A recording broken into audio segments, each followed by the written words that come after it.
Implementasikan di mana di kelas gitu, jadi nanti pulang kita clearkan satu RPP ya, gitu ya. Oke, boleh lanjut. Kesepakatannya adalah dan pegang HP dulu teman-teman ya, biar semua kita sama-sama clear gitu ya. Kalau clear gitu ya, boleh ya, boleh doanya ditutup, nggak apa-apa di silent, jangan digetarkan karena kalau digetarkan nanti suaranya akan muncul. Di silent, tanpa suara, tanpa getar, gitu ya. Kita relax dulu bersama, belum materi, belum. Karena kita harus menyamakan persepsi dulu untuk melangkah ke depan, gitu ya. Dan kita sama-sama maju, tidak ada yang tertinggal, gitu teman-teman. Boleh pejamkan mata pelan-pelan, pejamkan mata pelan-pelan. Kita rehatkan sebentar saja. Kita rehatkan sebentar, hilangkan dulu entah beban tagihan apapun A, B, C, D. Kita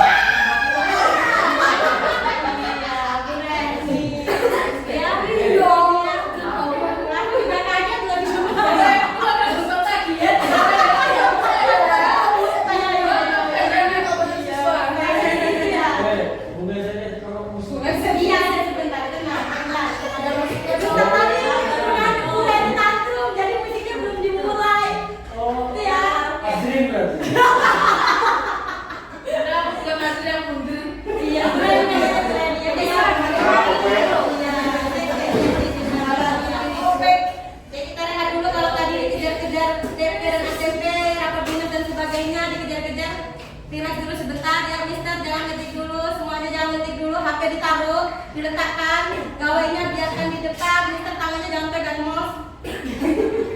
Maaf ya, maaf, kita benar-benar harus menyamakan persepsi teman-teman, karena untuk menuju berpikir bertumbuh itu proses, tidak bisa instan begitu. Boleh pejamkan mata sebentar, gak perlu lihat saya teman-teman, saya tidak secantik jangan. Oke ya, pejamkan mata dulu ya. Jadi next buhal. Meditasi.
semua jalan lurus seperti jalan tol.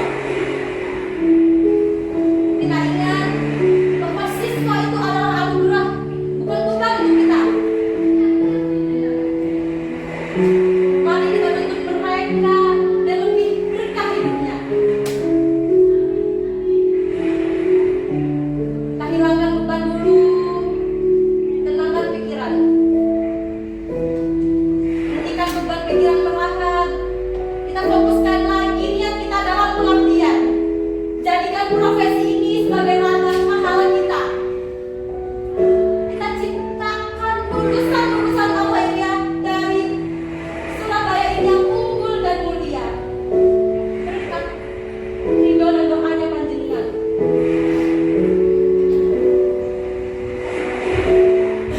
Mari teman-teman kita jadi guru yang dirindukan, penuh kasih sayang dan ketulusan, bukan pendendam. Kita saling menguatkan dalam perjalanan. Kita raih bahagia bersama-sama.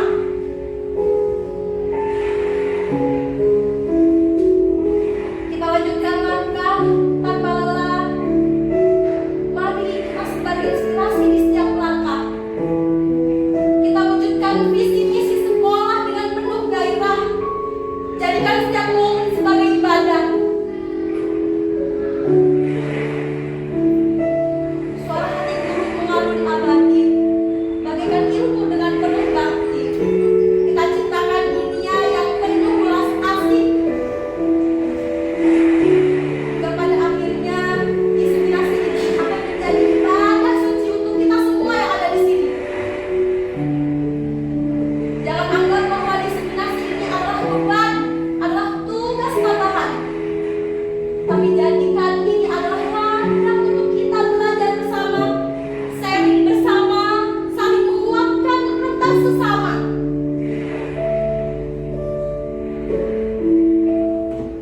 Kita hilangkan teman-teman rasa iri dengki. Kita kesampingkan ego semata. Mari kita berjalan bersama untuk siswa-siswa kita SD Aurelia 1 Surabaya.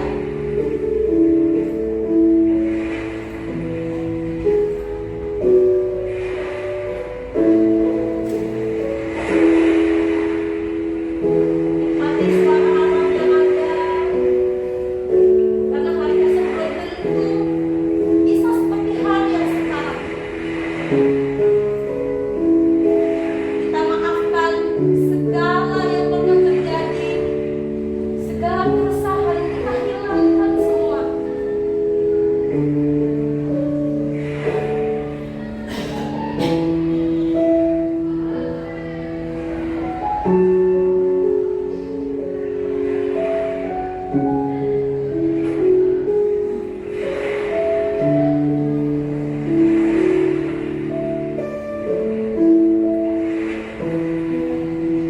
Jika mendengar suara tepuk tangan, maka bangunkan mata, buka mata perlahan. Terima kasih.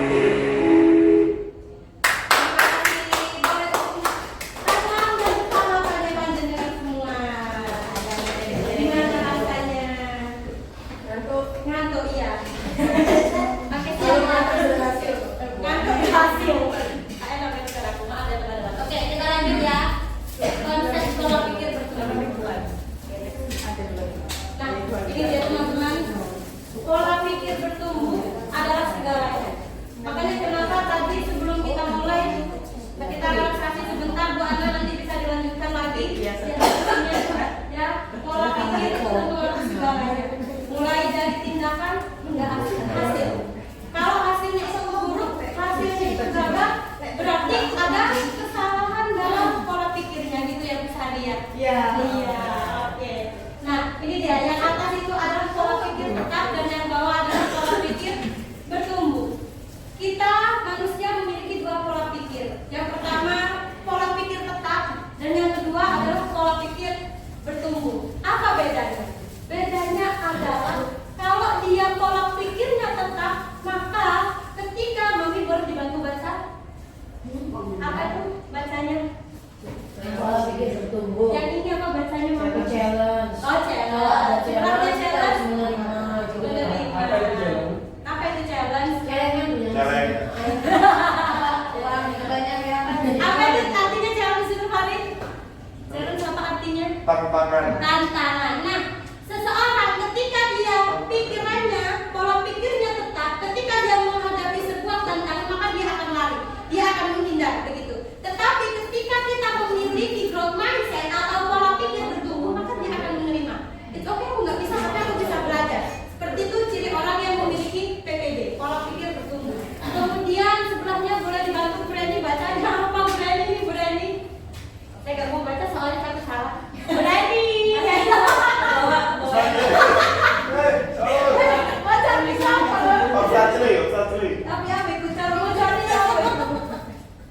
Kamu saja.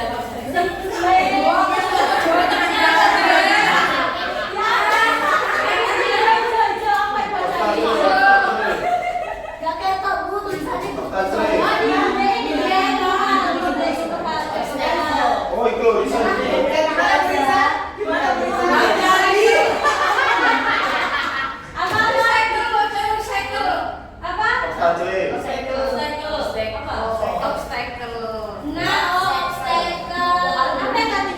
Lantai.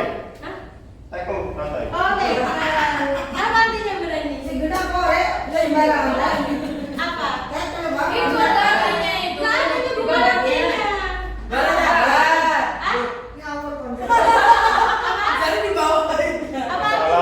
Masalah, oke. Berarti seseorang yang dia pikirannya tetap, ketika mendapatkan suatu masalah dia akan mudah menyerah. Begitu teman-teman. Tetapi mereka yang PPD, pola pikirnya bertumbuh, dia akan bertahan. Entah mau digempur dari kanan kiri depan atas bawah belakang, dia akan bertahan apapun. Begitu. Nah, setelah itu lanjut sama orang boleh dibantu sama Ibu Lisa atau Bu Lisa yang awalnya Bu Lisa. Effort.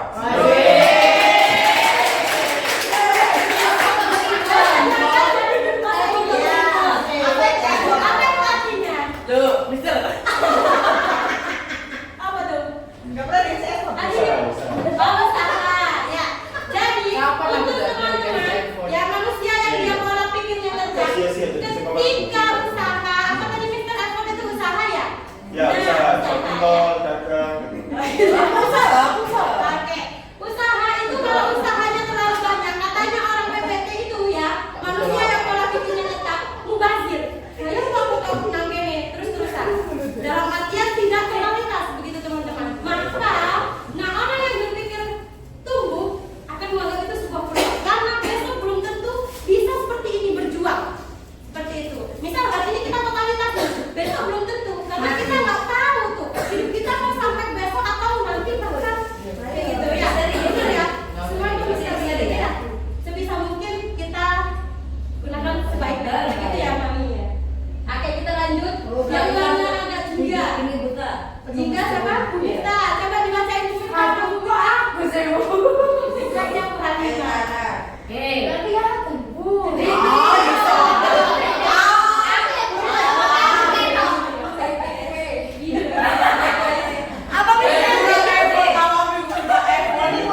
Ini yang suka menonton komediator.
Waduh, Bu Ilmira, Bu ini harus untuk disiplin. Ayo sekarang tenang ya. Tapi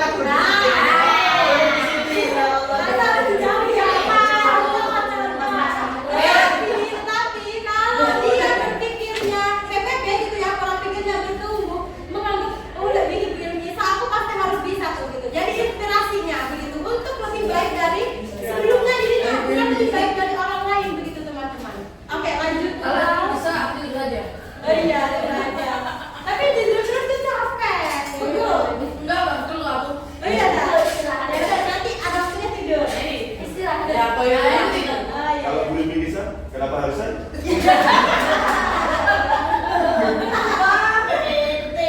Enggak mau saya PPT. Tahu kan lagi. Oke ya. Sok. Bantu baca Pak Matun. Apa yang kita lakukan sebagai guru? Maka Apa kita habis kita bagaimana prosedur intervensi PBB? ya. Jadi apa sih kaitannya pola pikir bertumbuh dengan profesi kita sebagai guru? Terus gimana cara mengaplikasikannya begitu? Jadi dalam PM atau apa deep learning, nah itu ada apa ya? Ada semacam prosedurnya begitu teman-teman. Yang pertama yang harus kita lakukan adalah itu ya sebagai guru. Ketika kita melihat murid yang mau menyerah, Mister, ya, gitu ya, kita menunggu tantangan misalnya ada murid mau menyerah. Ketika jatuh menghadapi sebuah tantangan atau kesulitan, maka kita sebagai guru harus mendorongnya kemana, Bu Reni? Ke depan. Depan. Harus mendorong ke jurang. Iya. Harus mendorong dia tidak menyerah. Begitu. Kemudian yang kedua langkahnya adalah saat murid mau mencoba lagi, segera beri pujian proses. Jadi ada dua jenisnya pujian, nanti setelah slide ini ada kita bahas bersama gitu ya teman-teman ya. Gitu. Karena dia udah mau berusaha gitu. Terus yang ketiga, kita jelaskan tuh kepada murid apa sih PPT itu, apa sih PPB itu, dan kenapa harus diterapkan dalam dunia pendidikan. Nah, begitu. Terus yang terakhir adalah kita jelaskan kepada murid-murid bahwa berbuat salah itu nggak apa-apa. Tanpa berbuat salah, kita tidak bisa merefleksikan diri kita. Kita nggak tahu mana yang harus diperbaiki dan mana yang harus dipertahankan dalam diri kita. Kayak gitu. Jadi kalau ada murid yang berbuat salah, jangan langsung dimarahin gitu ya. Oke, kita lanjut. Nah ini ya, pujian itu ada dua jenisnya, pujian pribadi dan pujian proses. Pujian sama apa? Di sini suaranya yang enak itu kayaknya Butari. Coba Butari, boleh kamu baca Butari? Ya, satu dibaca dalam satu ayat. Kalau ujian prosesnya tapi satu materi dengan pikiran yang akan menantang otak. Oke, itu yang pertama. Yang kedua boleh dibacain Bu Is. Apa? Yang kedua boleh dibantu baca. Ini Bu enak soalnya. Kamu pintar sekali. Masya Allah. Terus pujian proses itu gimana? Oh gitu. Oke, yang ketiga boleh bantu baca Bu Salah. Salah sini. Iya, kita jelas dulu. Kamu anak yang baik. Kurang. Coba lagi. Coba lagi itu. Ekspresif. Kamu anak yang baik, Dok. Kamu patut diapresiasi untuk usahamu yang sangat baik. Kayak gitu ya teman-teman. Itu yang kedua ini bukan ya. Yang kedua itu. Oke, kita lanjut. Nah, peran PPB dalam pembelajaran mendalam. Nah, ini aku tulisan top ya. Coba bulan saja. Oke gitu ya. Nah, oke. Jadi dalam PM itu ada kerangka pembelajarannya. Ada 4 kerangka pembelajaran. Yang pertama praktik pedagogis, kemudian yang kedua lingkungan pembelajaran, yang ketiga kemitraan, dan yang terakhir adalah pemanfaatan digital. Nah, hal tersebut itu ada kaitannya dengan PPB. Dari segi mananya sih? Contoh dalam praktik pedagogis, yang perlu kita garis besari adalah di pemecahan masalah kolaboratif. Jadi ketika di kelas, ketika kita melakukan praktek pedagogis pembelajaran, kita sebagai guru harus bisa memecahkan masalah gitu, dan kalau bisa berkolaborasi seperti itu.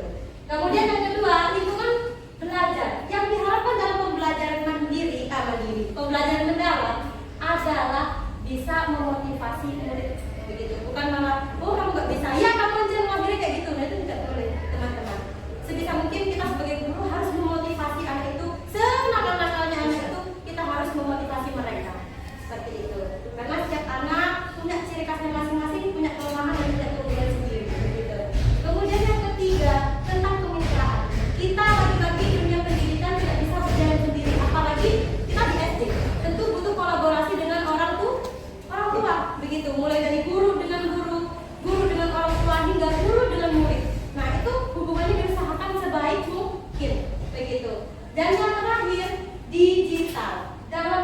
digital, nah digital mindset ini kita bentuk, kita tuh nggak boleh berpikir bahwa waduh sainganku ke depan ini adalah AI.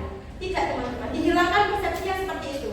AI itu bukan saingan, tetapi yang perlu kita garis besari adalah berkolaborasi, saling memperkuat. Contoh kita nggak bisa dikuatkan kan kita kolaborasi dengan AI. Ketika kita bikin FPP biasanya juga pakai AI model apa? Grok, Gemini, ChatGPT. Nah, itu dibuat teman. Jangan dianggap pesaing. Oh ya, pakai benar. Pakai. Kita lanjut next. Pengalaman belajar. Jadi dalam PN itu ada 3 pengalaman belajar. Apa mami waktu saya ikut mami? Pengalaman belajar itu ada apa? Mindful artinya. Artinya. Mindful itu berkesadaran. Jadi anak-anak itu disadarkan bahwa kan itu sekarang lagi belajar. Itu prinsip. Ya. Jadi Yang pengalaman belajar. joyful. Yang pengalaman belajar itu ada 3. Yang pertama itu diharapkan memahami. Oh ya. Yang memahami konteks belajarnya Ya, apa. Begitu. Yang kedua baru mengaplikasikan. Mengaplikasikan dalam artian tadi tuh sudah belajar misal Pancasila gitu. Nah, maka dia sebisa mungkin gimana caranya dia mengaplikasikan dalam kehidupannya sehari-hari. Nah, gitu. Yang terakhir adalah refleksi. Bisa jadi refleksi tentang dirinya sendiri. Apakah saya sudah melakukan tersebut? Apakah sudah sesuai atau tidak? Itu yang diharapkan dalam belajar mendalam. Begitu Bapak Ibu. Oke, kita next. Nah, ini yang dimaksud Mami tadi. Gimana Mami? Mindful itu yang mana? Ini berkesadaran. Mindful, lagi berkesadaran. Terus? Nah, Mana itu? Meaningful. Oke, yang ketiga? joyful. Joyful. Gampang kalau meaningful. Oke. Yang keempat joyful. Yang keempat belajar. Nah, ini ada kaitannya semua dengan profil lulusan. Kalau yang awal di pembelajaran sebelumnya itu mungkin masih profil pelajar Pancasila, sekarang kita beralih ke profil lulusan ada 8 dimensi. Ini nanti kita nggak harus menghafal sekian banyaknya, tidak teman-teman. Nanti kita hafalkan dengan sedikit kegembiraan. Apa itu? Boleh di next. Nah, ini dia. Clear tentang PPB? Ada yang mau ditanyakan atau mau di-sharingkan teman-teman? Atau ada sebuah kejadian mau diungkapkan? Boleh. Saya tadi ketika ada KPBB ku apa? PPB Nah, betul. Kalau PPT olah pikir PPT.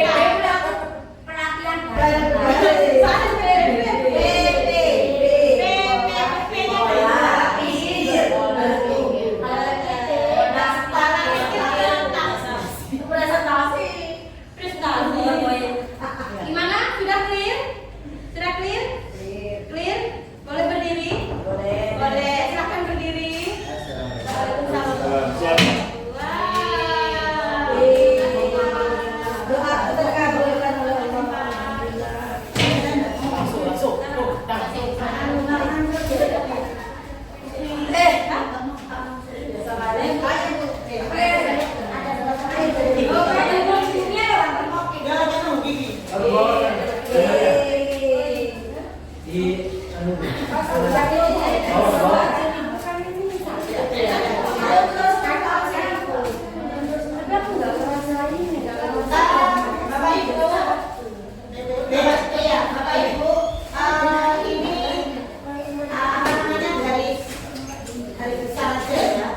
Jadi pagi ini kita akan belajar tentang pembelajaran mendalam. Itu yaitu pada garis besarnya pembelajaran mendalam itu adalah mengupas tentang PPB dan PPP. Pada intinya kedua istilah tersebut apa sih secara gampang dan mudah ditangkap. Kenyataan di lapangan itu seperti ini. Misal kita mau mengenalkan kayak ada Almat atau Smarttik. Kalau orang yang PPB pola pikir berkembang atau orang itu memiliki growth mindset yang baik, maka orang itu akan menganggap bahwa Almat terus Smarttik itu adalah sebuah ladang belajar meskipun merepotkan. Nggih, pasti repot apalagi digodho karo internet. Nggih. Dan itu bagi orang-orang PPB itu adalah lahan belajar, pengalaman baru, suatu tantangan mengarahkan anak-anak supaya anak-anak bisa. Tapi bagi orang atau person PPT, ya pola pikir tetap, dia pasti akan punya persepsi gini. Waduh, opo maneh. Pasti seperti itu. Itu adalah inti dari pembelajaran hari ini. Karena apa? Nanti di PM ini banyak hal-hal baru mengenai metode pembelajaran yang akan kita pelajari. Dan itu nanti tidak akan pernah bisa dilakukan oleh orang-orang PPT. Dan guru sekarang tidak boleh memiliki pola pikir yang tetap, karena ilmu pengetahuan ini sejatinya adalah berkembang dan kita harus mampu berdamai dengan keadaan. Kalau memang kita sudah menetapkan hati, ya profesi kita adalah guru, maka wajib bagi kita memiliki pola pikir berkembang. Kalau panjenengan masih tetap berada pada posisi PPT, pola pikir tetap, maka jenengan akan tertinggal dan jenengan akan menes. Akhirnya jadi beban pikiran, ujung-ujungnya jadi penyakit. Mati. Iya. Karena seperti itu banyak perkembangan sekarang. Jadi memang kita harus berdamai dengan keadaan apapun kondisinya saat ini, harus dan wajib kita pelajari. Oke. Sudah ada yang mau sharing lagi teman-teman? PPB clear? Kita berdiri boleh?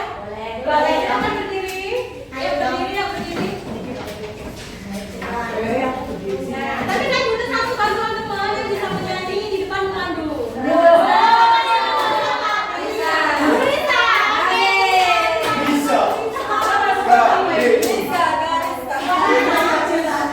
Bonata.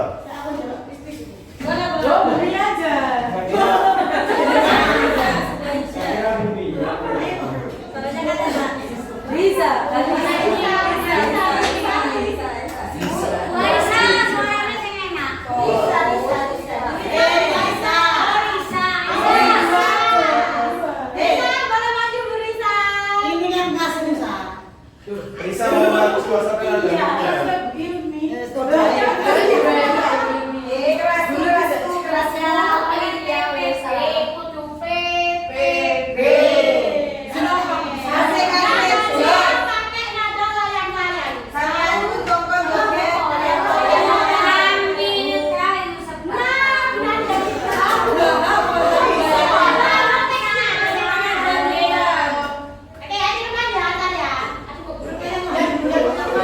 Thank you.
profil pelajar Pancasila sekarang diubah menjadi P8. Nah, ini nanti itu masuk ke dalam sikap yang harus kita masukkan ke dalam RPP nanti. Jadi 8 ini nanti kita bisa pilih kita mau menerapkan apa nanti ketika waktu pembelajaran. Nah, Tapi nggak untuk semuanya. yang berwarna biru, iya Bu. Jadi kalau nggak harus boleh 3, boleh 2, terus tergantung strategi. Nah, untuk yang circle warna biru itu adalah prinsip pembelajaran mendalam. Jadi nanti di kerangka pembelajarannya juga kan itu harus punya prinsip tentang 3 ini, BBM, yaitu berkesadaran, bermakna, dan menggembirakan. Jadi seperti itu. Nanti masuk di 3 hal ini, BBM itu masuk di dalam kegiatan inti, boleh, pembuka, harus semua sih ada. Kayak pembukanya, inti sampai penutup itu harus ada ini prinsip pembelajaran di dalamnya. Nah, untuk yang berwarna kuning, orange, dan apa ini? Kuning juga ada. Ini adalah pengalaman pembelajaran mendalam, yaitu memahami, mengaplikasi, merefleksi. Nanti di selanjutnya akan dibahas. Untuk yang berwarna biru tua ini, itu adalah kerangka pembelajarannya. Nah, ini penjelasan tentang dimensi jurusan. Bisa dibaca sendiri nanti ya. Ya, dibaca sendiri. Pokoknya ini ada 8. Keimanan dan ketakwaan, keluargaan, kreativitas, kemandirian, komunikasi, kesehatan, kolaborasi, penalaran kritis. Boleh next. Nah, di pembelajaran mendalam itu kita bukan dituntut sih, memang harus kayak ada mengolah 4 hal: olah pikir, olah rasa, olah hati, dan olah raga. Jadi kita mengolah pemikiran anak-anak. Jadi olah pikir itu kita mengolah anak-anak bahwasanya gagal itu juga nggak apa-apa, nak. Ya, yang kita tadi pelajari itu growth mindset. Terus kita juga mengolah hati mereka. Jadi di prinsip bermakna itu kan mereka juga bisa memahami bahwasanya pendidikan itu kan ketakwaan kepada Tuhan gitu kan. Juga mereka itu dikenalkan kepada Tuhan, dan itu kan mengolah hati mereka supaya dia kenal dengan Tuhan, nanti hatinya akan menjadi seperti itu pokoknya. Nah, dia juga siswa akan nanti diolah rasa, yaitu adalah proses pendidikan yang bertujuan untuk mengembangkan estetika dan empati. Jadi siswa nanti itu kan ada profil lulusan kolaborasi.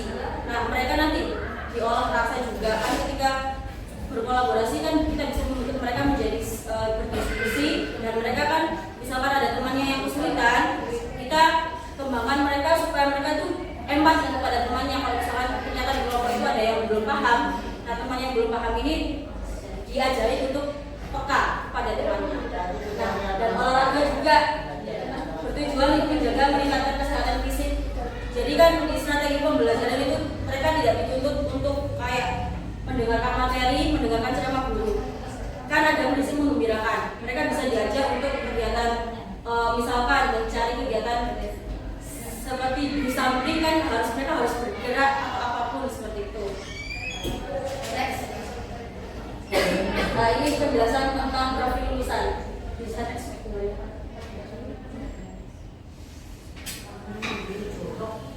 Nah, untuk prinsip pembelajaran sendiri itu yang pertama BBR ya, makna. Berkesadaran itu merupakan pengalaman belajar peserta didik yang diperoleh ketika mereka memiliki kesadaran untuk menjadi pembelajar yang aktif. Jadi di prinsip pembelajaran mandiri, pembelajaran mendalam, anak-anak itu diajarkan untuk sadar bahwasanya belajar itu tidak harus dapat 100. Ya, misalkan mereka ternyata dapat nilai kurang sempurna, mereka kan harus bisa punya growth mindset, sadar itu letak salahnya di mana. Nanti ketika selanjutnya mereka bisa memperbaiki di hari selanjutnya. Jadi tidak harus 100 gitu, tidak harus sempurna. Kan dia misalkan mereka mendapatkan pembelajaran dengan proyek gitu ya, ternyata proyeknya gagal, bukan berarti mereka itu gagal nilainya jelek, enggak. Ketika mereka gagal, mereka kan juga belajar, oh letak salahnya di sini. Nah, selanjutnya prinsipnya adalah menggembirakan. Jadi nanti di pembelajaran dengan itu didesain secara menggembirakan bukan berarti mereka kayak seru-seruan terus gitu, games terus, enggak.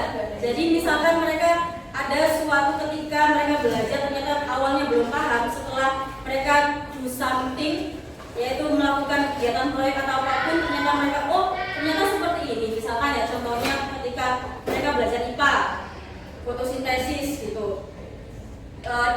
Kan kalau menggembirakan itu bisa dengan cara mereka mengalami sendiri ya. Kayak misalkan mereka disuruh untuk membuat proyek gimana sifat-sifat cahaya. Mereka kan seneng kan kalau misalkan melakukan proyek kayak gitu. Ternyata kayak dia sifat-sifat cahaya seperti itu. Jadi kan ibaratnya menggembirakan bukan hanya tentang game. Bisa dengan kegiatan-kegiatan bermakna atau kegiatan-kegiatan kontekstual atau sesuai kenyataan seperti itu. Selanjutnya, masih nggak boleh apa ya? Bermakna sudah. Oh ya, bermakna tadi. Bermakna itu terjadi ketika peserta didik dapat menerapkan pengetahuannya secara kontekstual, yaitu tadi ketika mereka sudah tahu bahwasanya sifat-sifat cahaya seperti apa, nah mereka mengaplikasikan, membuat proyeknya, membuktikan sendiri. Jadi ibaratnya sudah dapat info dari dirinya, materi bahwasanya sifat-sifat cahaya seperti ini. Mereka membuat proyek, mereka melakukan sendiri bagaimana caranya untuk membuktikan cahaya merambat lurus, cahaya dapat dipantulkan seperti itu.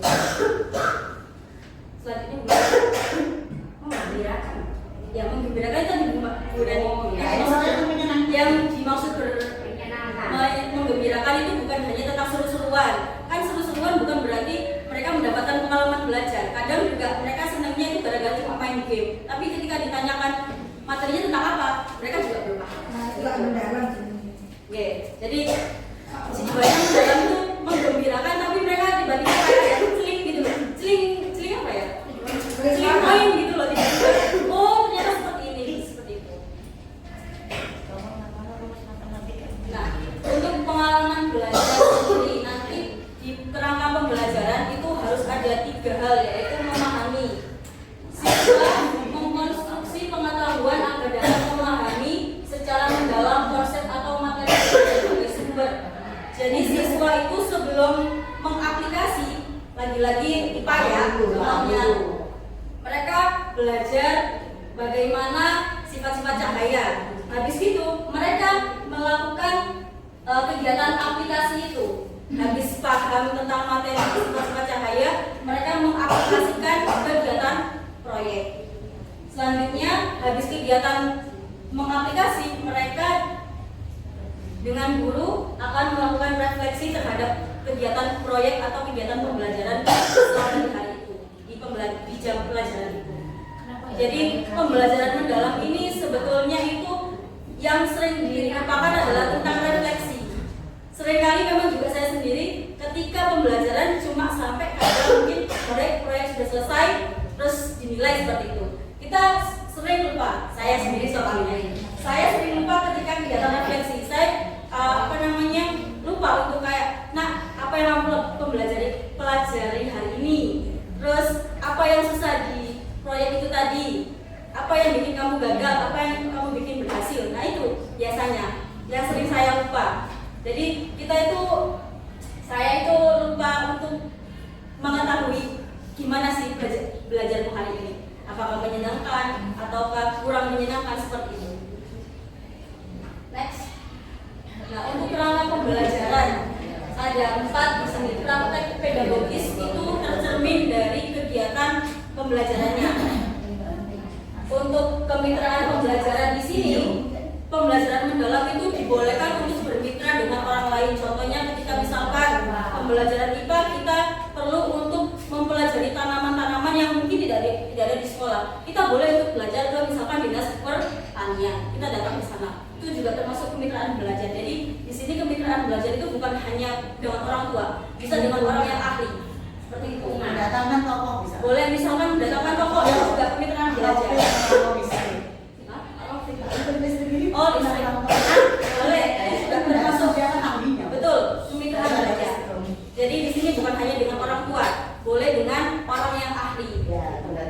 Nah, untuk lingkungan pembelajaran di sini itu ada lingkungan belajar yang aman dan nyaman untuk siswa, dan untuk lingkungan pembelajaran di sini juga juga bukan hanya tentang lingkungan yang secara nyata ya Bapak Ibu, boleh dengan LMS itu juga. Nah bedanya dengan digital, digital itu adalah platform yang digunakan untuk belajar, tapi untuk lingkungan pembelajaran itu adalah ruangannya, seperti itu. Nah untuk Canva itu kira-kira digital atau lingkungan pembelajaran?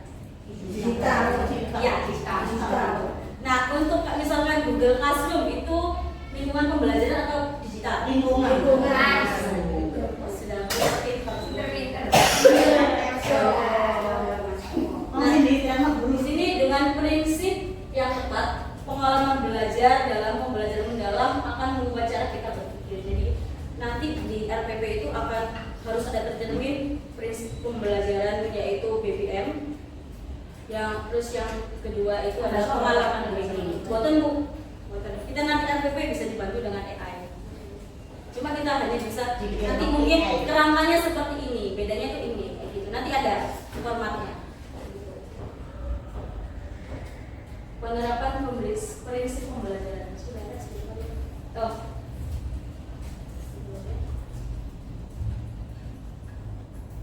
Sebelumnya tadi.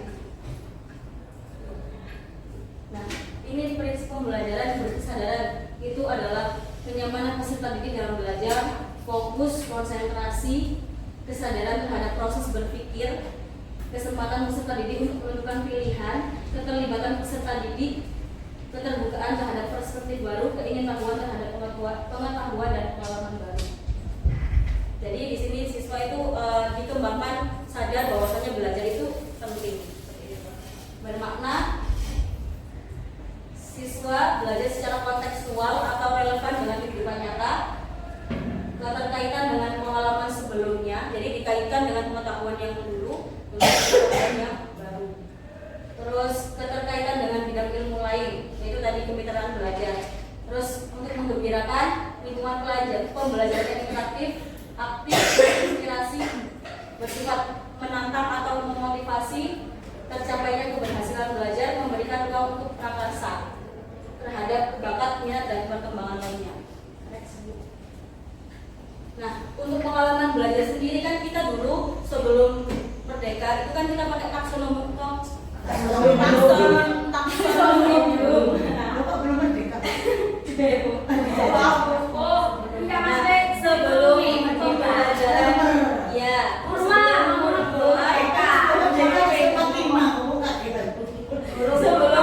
sebelum pembelajaran formal itu kan kita dulu kalau menyusun RPP kan pakai taksonomi belum ya.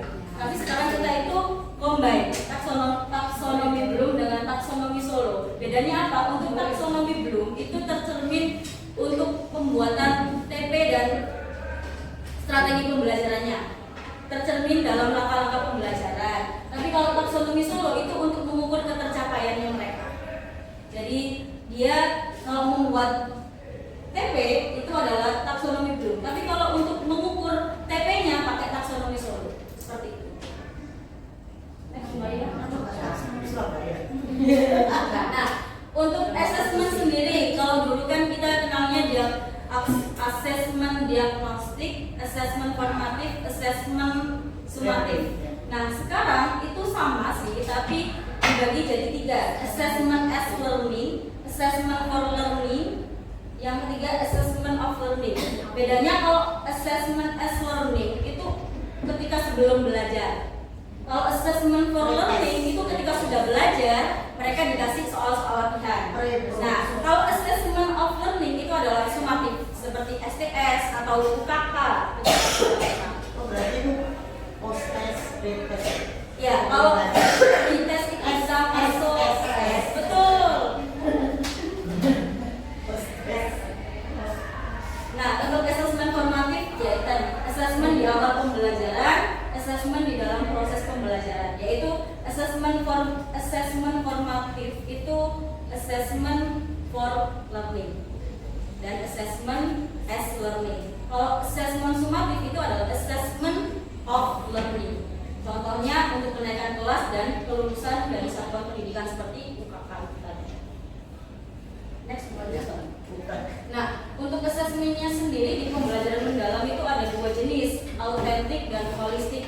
Kalau autentik itu mengukur pemahaman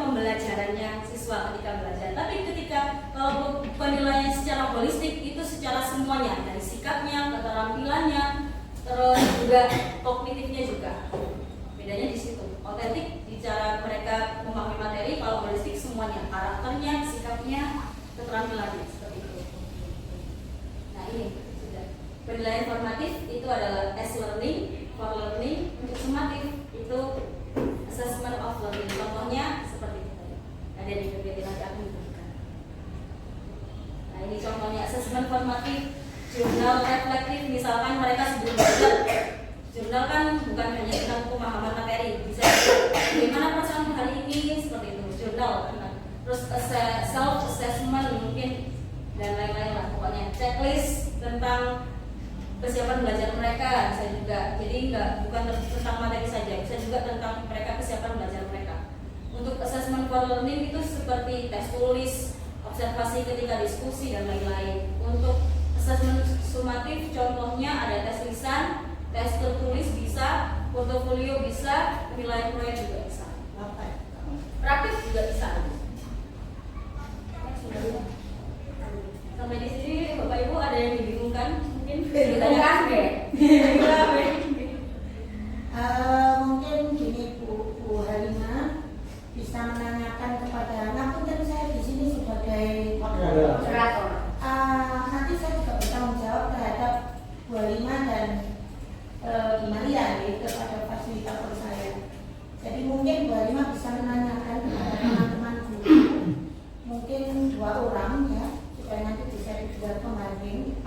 Jadi guru-guru ini jangan minta penjelasan mengenai praktek pedagogik yang sudah dilakukan di dalam kelas, dan itu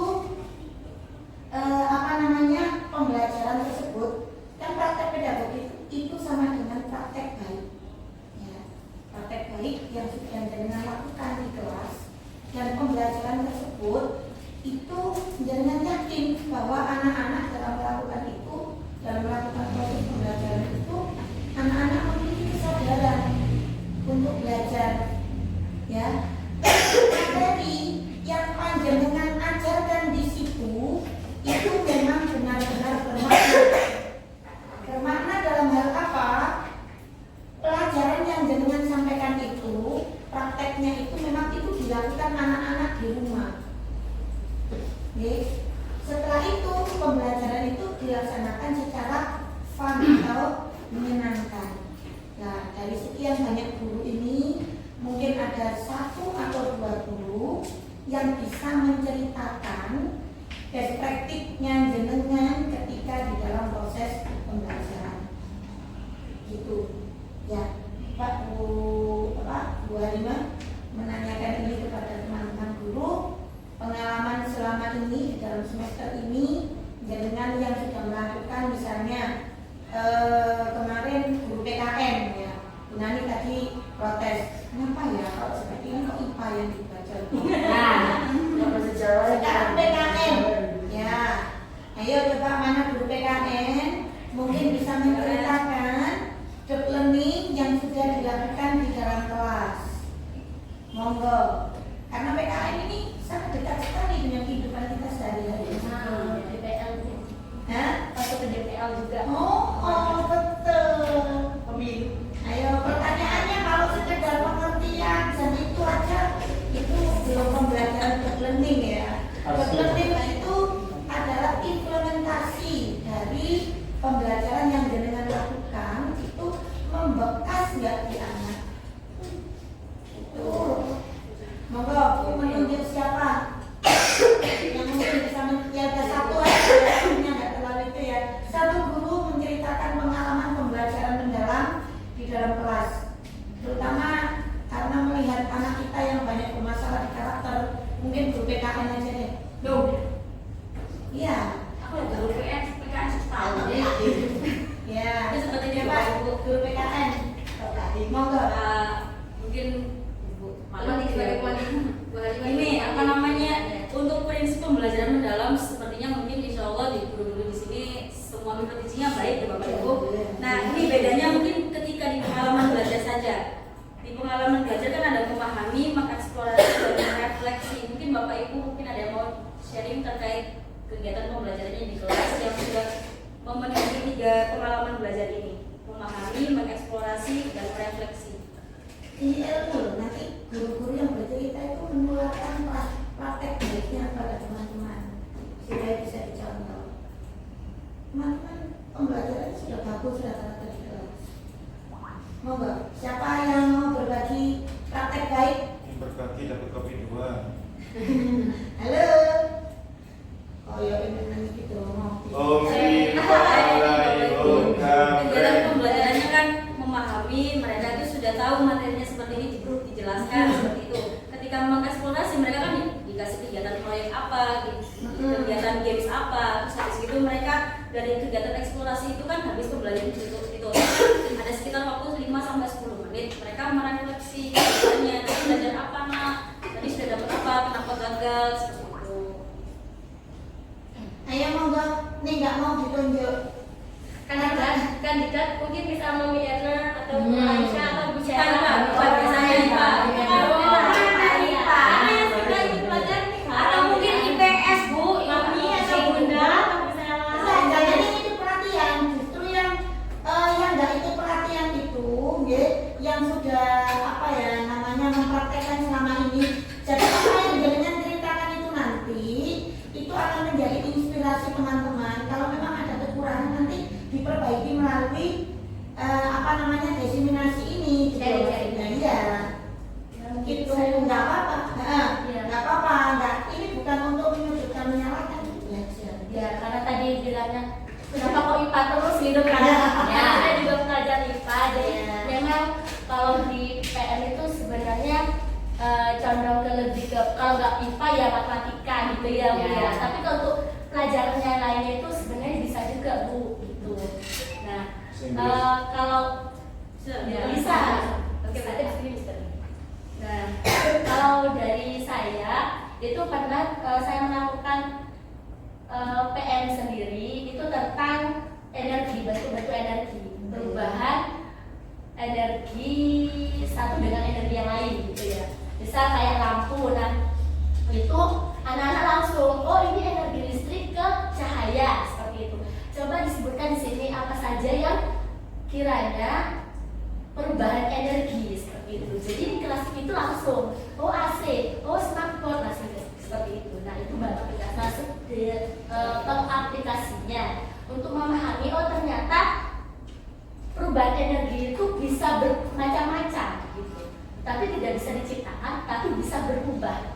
Tuh. Nah untuk merefleksikan itu sebenarnya saya sama Bu Halimah kayak tadi itu kadang itu lupa, tapi kadang itu ada gitu Bu. Gitu sih kalau dari pembelajaran saya. Kalau misalnya waktunya sedikit ada 2 menit, kali itu tak sampaikan. Tanya kesimpulan hari ini apa? Itu sih Bu. Kalau dari pembelajaran Kita ya coba sekarang yang sosial, satu guru lagi menceritakan pembelajaran bermakna. Jadi dari pembelajarannya Bu Sheila tadi teman-teman, pembelajaran bermakna itu adalah pembelajaran yang memang real dilakukan anak-anak di rumah.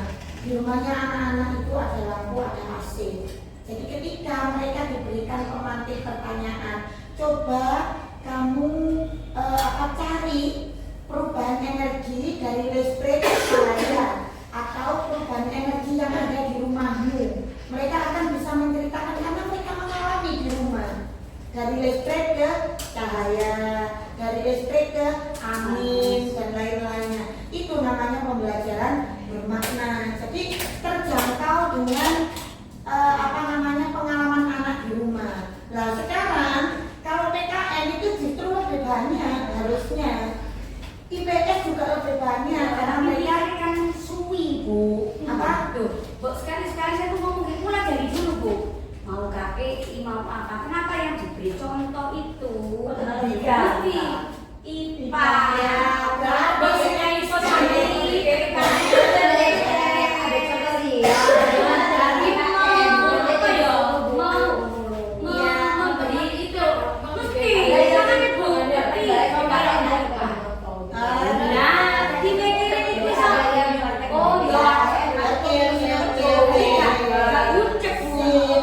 Mungkin ada yang bisa mempraktekkan atau menceritakan praktek baik dari ilmu